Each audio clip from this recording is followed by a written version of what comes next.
দেখুন কতটা বিশাল দেহের, এই জন্যই হয়তো এই সিংহকে কিং অফ দ্য জঙ্গল বলা হয়। আর সামনে কিন্তু আমরা উট পাখি একটি দেখতে পাচ্ছি। দেখুন কত বড়, কত মানুষ এই চিড়িয়াখানার ভিতরে প্রবেশ করতেছে। কালো ময়ূর আছে, সাদা ময়ূর আছে, এই জন্যই হয়তো বা চিড়িয়াখানাকে পশুদের জেলখানা বলা হয়ে থাকে। ফজারুর গায়ের যে লোমগুলো এতটা চোকা চোকা তা আপনারা দেখতেই বুঝতে পারতেছেন। সে কিন্তু এক প্রকার আমার সাথে লুকোচুরি খেলতেছে। বসার জায়গা আছে, আপনারা চাইলে এখানে বসে বসে হাতি দেখাটাও উপভোগ করতে পারেন।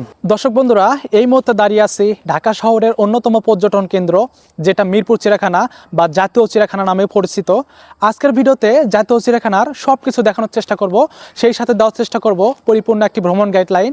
আপনারা এখানে কিভাবে আসবেন, কি কি দেখতে পারবেন, আর খরচই বা কত হবে, বিস্তারিত সব কিছু কিন্তু থাকছে আজকের এই ভিডিওতে।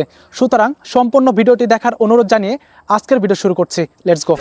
চিড়িয়াখানার এরিয়ার ভিতর আসলেই বাংলাদেশ জাতীয় চিড়িয়াখানার যে ব্যানার আছে সেটি কিন্তু আপনাকে স্বাগত জানাবে। চিড়িয়াখানার সামনে আপনারা অনেকগুলো ফাস্ট ফুডের দোকান পেয়ে যাবেন। আপনারা চাইলে এখান থেকে নাস্তা করে নিতে পারেন। আবার এপাশে অনেকগুলো দোকান আছে যেগুলোতে আপনারা ভারী খাবারও পেয়ে যাবেন। এটি হচ্ছে চিড়িয়াখানার মেইন গেট, আর এই পাশে হচ্ছে বোটানিক্যাল গার্ডেন। তো যারা উদ্ভিদ প্রেমী আছে তারা কিন্তু এই বোটানিক্যাল গার্ডেনও ঘুরে যেতে পারেন। মানুষেরা কিন্তু দলে দলে এই চিড়িয়াখানায় যাচ্ছে। তো ঢাকা শহরের যতগুলো পর্যটন কেন্দ্র আছে তার ভিতর এই চিড়িয়াখানা কিন্তু অন্যতম একটি পর্যটন কেন্দ্র। আর এ পাশে দেখতে পাচ্ছি আরও অনেকগুলো ফাস্টফুডের দোকান। আপনারা এখান থেকে খাবার খেয়ে অথবা খাবার নিয়েও কিন্তু ভিতরে প্রবেশ করতে পারেন। এটি চিড়িয়াখানার পার্কিং জোন, আর এখানে কোন গাড়ির ফি কত টাকা সেটা কিন্তু এখানে দেওয়া আছে। যেমন বাস ট্রাকের জন্য আপনার 100 টাকা লাগবে, মাইক্রো বাস পিক আপের জন্য 50 টাকা লাগবে, আর বেবি ট্যাক্সি, লেগুনা, মোটরসাইকেলের জন্য 20 টাকা। এছাড়া রিক্সা যেগুলো আছে সেগুলোর জন্য 10 টাকা করে দিতে হবে। সামনে আমরা চিড়িয়াখানার যে টিকিট কাউন্টার আছে সেই টিকিট কাউন্টারটি দেখতে পাচ্ছি। তো এখন আমি টিকিট কাটবো এবং ভিতরে প্রবেশ করব। তো আমি কিন্তু চিড়িয়াখানার টিকিটটি কেটে নিলাম, আমার থেকে 50 টাকা নিয়েছে। তো প্রদর্শনের সময় হচ্ছে সকাল থেকে সন্ধ্যা পর্যন্ত। 2 বছরের ঊর্ধ্বে প্রত্যেক শিশুর টিকিট লাগবে। 2 বছরের ঊর্ধ্বে প্রত্যেক শিশুর টিকিট লাগবে। টিকিটের মূল্য 50 টাকা। এটা হচ্ছে চিড়িয়াখানার ভিতরের অংশ। তো আমরা একটু সামনের দিকে যাব। ভিতরে প্রবেশ করার পরে আপনারা হাতের বাম পাশে একটি পাবলিক টয়লেট পেয়ে যাবেন। তো আপনারা চাইলে এটি ব্যবহার করতে পারেন। চিড়িয়াখানার প্রথমেই আপনারা তথ্য কেন্দ্র পেয়ে যাবেন। তো আপনাদের যদি কোনো কিছু হারিয়ে যায় সেক্ষেত্রে এখানে মাইকিংয়ের ব্যবস্থা আছে। এছাড়া প্রতিবন্ধীদের জন্য এখানে হুইল চেয়ারের ব্যবস্থাও আছে। আর এ পাশে একটি হরিণের খাঁচা পেয়ে যাবেন। এখানে যে হরিণের খাঁচাটি আছে, খাঁচাটি কিন্তু অনেক বড়, আর আশেপাশে কোনো হরিণও দেখতে পাচ্ছি না। আর এখন রোদ উঠে গেছে, তো এই জন্য সবগুলো হরিণ গাছের নিচে নিচে বসে আছে। তো এই চিড়িয়াখানায় কিন্তু আরও অনেকগুলো হরিণের খাঁচা আছে, সেগুলো আপনাদের ধাপে ধাপে দেখানোর চেষ্টা করব। চিড়িয়াখানার ভিতরে প্রবেশের মেইন রাস্তাই হচ্ছে এটি। তো দেখুন কত মানুষ এই চিড়িয়াখানার ভিতরে প্রবেশ করতেছে। দর্শক বন্ধুরা, এই চিড়িয়াখানায় আসার আগে আপনাদের মনে কিছু প্রশ্ন জাগে, যেগুলোর উত্তর এখন আমি আপনাদের দেব, যেগুলো আপনারা সচরাচর কমেন্টে করে থাকেন। তো এর ভিতর প্রথম যে প্রশ্নটি আসে, এই চিড়িয়াখানায় প্রবেশ মূল্য কত? এই চিড়িয়াখানায় প্রবেশ মূল্য জনপ্রতি 50 টাকা করে পড়বে। সেটা হচ্ছে প্রাপ্তবয়স্কদের জন্য। আর 2 বছরের কম যেসব বাচ্চা আছে তাদের কোনো টিকিট লাগবে না। আর এই চিড়িয়াখানা প্রতি রবিবার বন্ধ থাকে, সাপ্তাহিক ছুটি হিসাবে প্রতি রবিবার বন্ধ থাকবে। এছাড়া সপ্তাহে 6 দিনই কিন্তু খোলা থাকবে। আর রবিবার যদি সরকারি ছুটি হয় সেক্ষেত্রে কিন্তু রবিবার খোলা থাকবে। আর একটা বিষয়, এই চিড়িয়াখানায় আপনারা খাবার নিয়ে প্রবেশ করতে পারবেন কিনা? হ্যাঁ, আপনারা খাবার নিয়ে প্রবেশ করতে পারবেন, তবে সেটি লিগাল ওয়ে না। এখানে অনেকেই খাবার নিয়ে প্রবেশ করে, কেউ কিছু বলবে না। তবে নিয়ম যেটা আছে, আপনারা খাবার নিয়ে প্রবেশ করতে পারবেন না। আর একটা সতর্ক বার্তা, সেটি হচ্ছে আপনারা এই চিড়িয়াখানায় পালিত কোনো পশু পাখি নিয়ে প্রবেশ করতে পারবেন না। আর এই চিড়িয়াখানায় কিভাবে আসবেন? ঢাকা শহরের বিভিন্ন জায়গা থেকে কিন্তু এই চিড়িয়াখানা পর্যন্ত কিছু লোকাল বাস আছে, সেই লোকাল বাসের মাধ্যমে আপনারা আসতে পারবেন। যেমন দিশারে আছে, দিশারে কিন্তু আপনার গুলিস্তান থেকে ধানমন্ডি কলাবাগান হয়ে আপনার এই চিড়িয়াখানা পর্যন্ত আসে। এছাড়াও তানজিল পরিবহন আছে, আপনারা তানজিল পরিবহনের মাধ্যমেও আসতে পারেন। আর সিএনজি তো আছেই, আপনারা সিএনজির মাধ্যমে ঢাকা শহরের যে কোনো প্রান্ত থেকে এই চিড়িয়াখানা পর্যন্ত আসতে পারবেন। আর মিরপুর 1, গাবতলী এই আশেপাশ থেকে কিন্তু খুব সহজেই এই চিড়িয়াখানায় আসতে পারবেন। সিএনজির মাধ্যমে আসতে পারেন, রিক্সা নিয়েও কিন্তু আসতে পারেন। তো এই ছিল আপনাদের কিছু কমন প্রশ্ন, যেগুলোর উত্তর আমি এখন আপনাদের দিয়ে দিলাম। এছাড়াও যদি আপনাদের কোনো প্রশ্ন থাকে সেটাও কিন্তু আমাকে কমেন্টে জানিয়ে দিতে পারেন। আর একটু সামনের দিকে আসলে আপনারা এখানে একটি মোড় দেখতে পারবেন। তো তো আপনারা চাইলে বাম পাশ দিয়েও প্রবেশ করতে পারেন, আবার ডান পাশ দিয়েও প্রবেশ করতে পারেন। আর সামনে একটি এই চিড়িয়াখানার ম্যাপ দেওয়া আছে, আপনারা এটি দেখেই কিন্তু ভিতরে প্রবেশ করবেন। পাখির একটি খাঁচা দেখা যাচ্ছে, আর এপাশে হচ্ছে বানরের খাঁচা আছে। পাখির খাঁচার সামনে মানুষের কিন্তু ভিড় জমে গেছে। তো এখানে অনেক ধরনের পাখি দেখতে পারবেন, ছোট বড়, দেশি বিদেশি অনেক ধরনের পাখি আছে। তো চলুন আমরা এখন পাখি দেখি।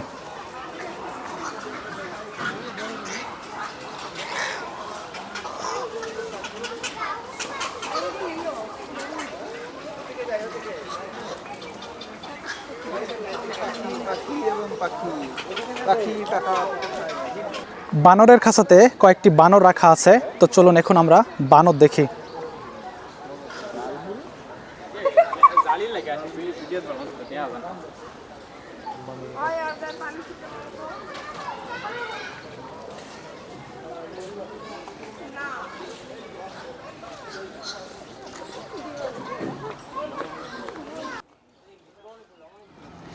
এটি হচ্ছে সজারুর খাঁচা, আর এখানে 4 থেকে 5টা সজারু দেখতে পারবেন। সজারুর গায়ের যে লোমগুলো এতটা চোকা চোকা, আর এগুলো কিন্তু বাংলাদেশেরই একটি প্রাণী, যা আর দেখা যায় না, বাংলাদেশ থেকে একদমই বিলুপ্ত হয়ে গেছে বললেই চলে। এটি হচ্ছে সিংহের খাঁচা। তো চিড়িয়াখানার ভিতরে যতগুলো আকর্ষণীয় প্রাণী আছে, তার ভিতর এই সিংহ অন্যতম একটি প্রাণী। দেখুন কতটা বিশাল দেহের, এই জন্যই হয়তো এই সিংহকে কিং অফ দ্য জঙ্গল বলা হয়।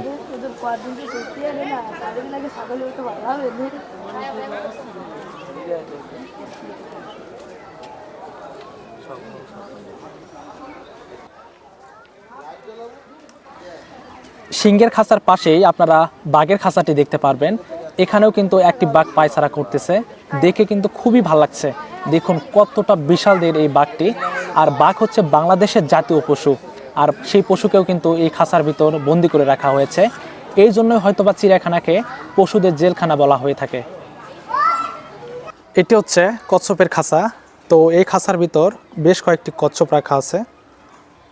কচ্ছপের খাঁচার পাশেই আপনারা ভোঁদরের খাঁচাটি দেখতে পারবেন। তো চলুন এখন আমরা ভোঁদর দেখি।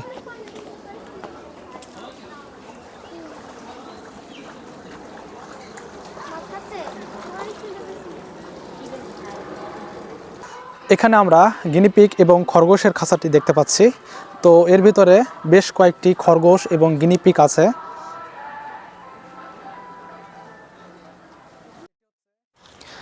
এটি হচ্ছে শিয়ালের খাঁচা। তো এর ভিতরে আমরা একটি শিয়ালই দেখতে পাচ্ছি। এই যে দেখুন, সে কিন্তু এক প্রকার আমার সাথে লুকোচুরি খেলতেছে। একবার মাথা বের করতেছে, আবার ভিতরে যাচ্ছে, আবার মাথা বের করতেছে, আবার ভিতরে যাচ্ছে। এই যে দেখুন, পুরোটা বের হয়েছে। এটি হচ্ছে উট পাখির খাঁচা। তো এর ভিতরে অনেকগুলো উট পাখি রাখা আছে। বিশাল বড় এরিয়া নিয়ে কিন্তু উট পাখির একটি খাঁচা তৈরি করা হয়েছে। এখানে একটি উট পাখি দেখতে পাচ্ছি।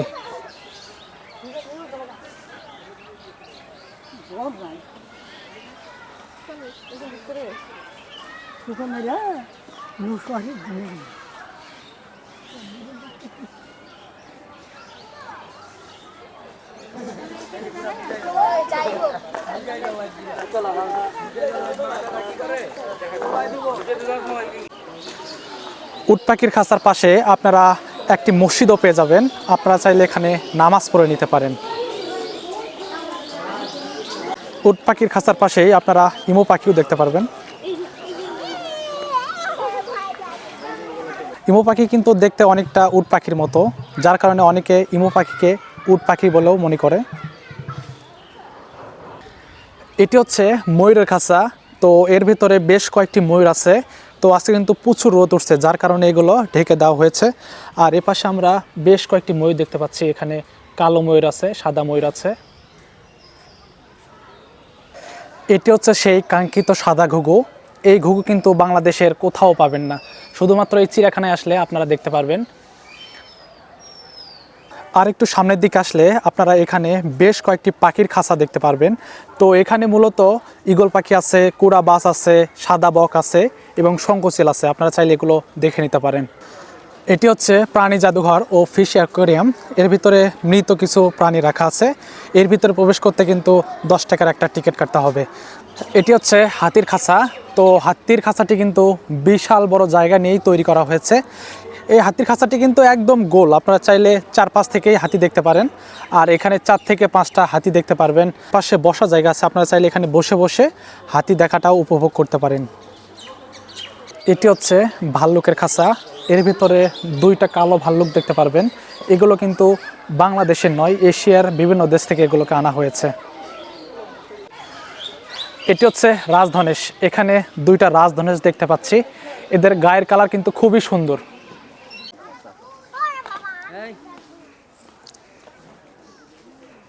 দর্শক বন্ধুরা, এগুলো হচ্ছে উট।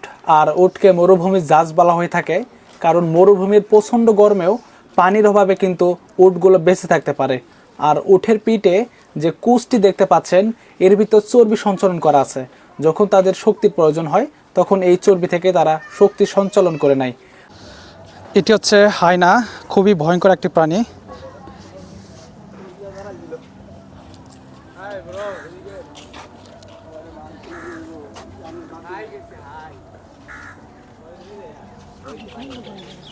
এই প্রাণীগুলোর নাম হচ্ছে উইল্ড বিস্ট। দেখতে অনেকটা গরু আর হরিণের মতো হলেও একদম আলাদা প্রজাতির একটি প্রাণী। যখন আমি ডিসকভারি চ্যানেলে বাঘকে শিকার করতে দেখতাম, তখনকার সময়ে সবচেয়ে বেশি যে প্রাণীটি শিকার করতে দেখেছিলাম সেটি হচ্ছে উইল্ড বিস্ট। সামনে অনেক মানুষের ভিড় দেখতে পাচ্ছি, চলুন আমরাও একটু দেখি আসলে এখানে কি আছে।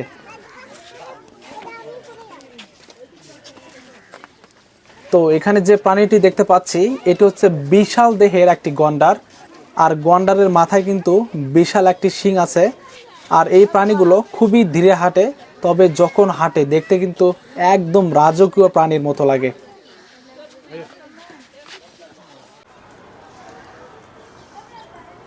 এটি হচ্ছে গাধা।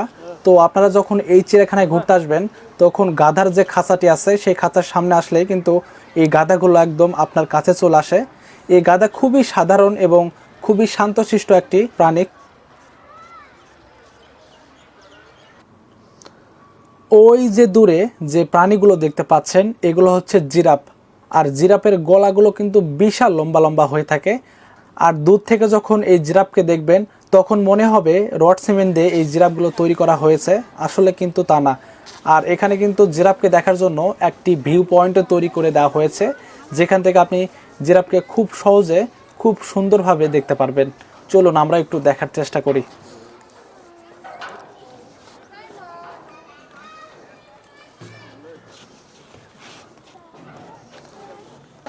চিড়িয়াখানার ভিতরে একটি শিশু পার্কও পেয়ে যাবেন। তো এখানে 2টি রাইড আছে, একটি হচ্ছে মেরিগো রাউন্ড আর একটি হচ্ছে mini train ride. Mini train রাইডে জনপ্রতি 40 টাকা করে পড়বে। আর এ পাশে যেটি শিশুদের জন্য মেরিগো রাউন্ড, এটি 30 টাকা করে। এটি হচ্ছে ঘোড়ার খাঁচা। এখানে কিন্তু 4 থেকে 5টা ঘোড়া দেখতে পারবেন। এগুলো হচ্ছে আফ্রিকান ঘোড়া।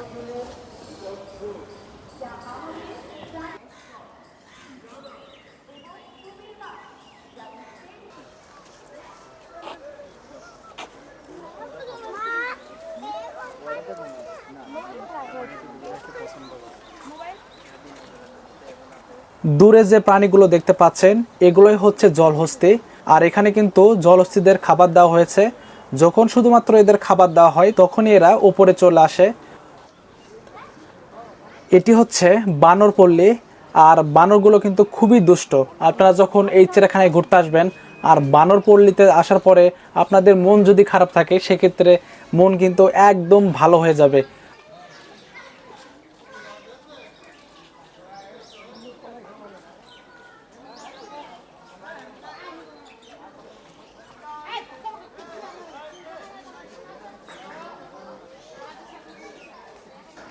বানরের খাঁচার পাশেই আপনারা উল্লুকের খাঁচাটি পেয়ে যাবেন। এখানে একটি উল্লুক আছে। তো এই উল্লুক যখন চেঁচামেচি শুরু করে পুরা চিড়িয়াখানা একদম জানতে পারে যে এখানে একটি উল্লুক আছে। বানরপল্লীর পাশেই আপনারা সাপের জোন দেখতে পারবেন। আর এই সাপের জোনে সবচেয়ে বড় আকর্ষণ সেটি হলো অজগর সাপ। আর অজগর সাপ কিন্তু বিশাল দেহের। আর এগুলো কিন্তু খুবই শান্তশিষ্ট, নড়াচড়াও করে না, দেখতে কিন্তু খুবই ভালো লাগে। তবে দেখাটা একটু কঠিন, কারণ এই সাপগুলোকে কিন্তু একদম কাঁচ দিয়ে ভরে রাখা হয়েছে যাতে একটু দেখতে অসুবিধা হয়। আর আপনাদের ভিডিওতেও হয়তো বা সেভাবে দেখানো যাচ্ছে না। এটি হচ্ছে কুমির পল্লী, তো এখানে বেশ কয়েকটি কুমির আছে। তো সামনে আমরা একটা কুমির দেখতে পাচ্ছি।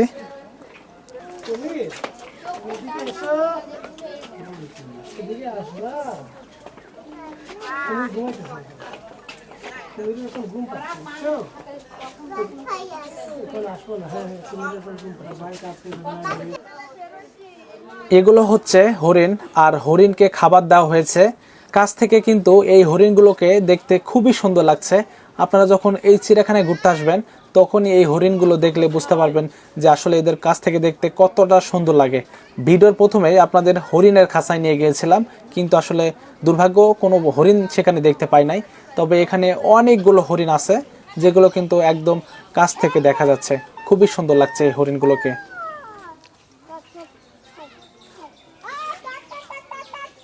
তো দর্শক বন্ধুরা, এই ছিল আমার আজকের ভিডিওটি আপনাদের কেমন লাগলো অবশ্যই কমেন্টে জানাবেন। এছাড়াও যদি আপনাদের কোনো কিছু জানার থাকে সেটাও কিন্তু আমাকে কমেন্টে জানিয়ে দিতে পারেন। তো আজকের মতো এ পর্যন্তই, বিদায় নিচ্ছি। দেখা হবে নতুন কোনো ভিডিওতে, নতুন কোনো জায়গায়। ততক্ষণ সবাই ভালো থাকুন, নিরাপদে থাকুন। আসসালামু আলাইকুম।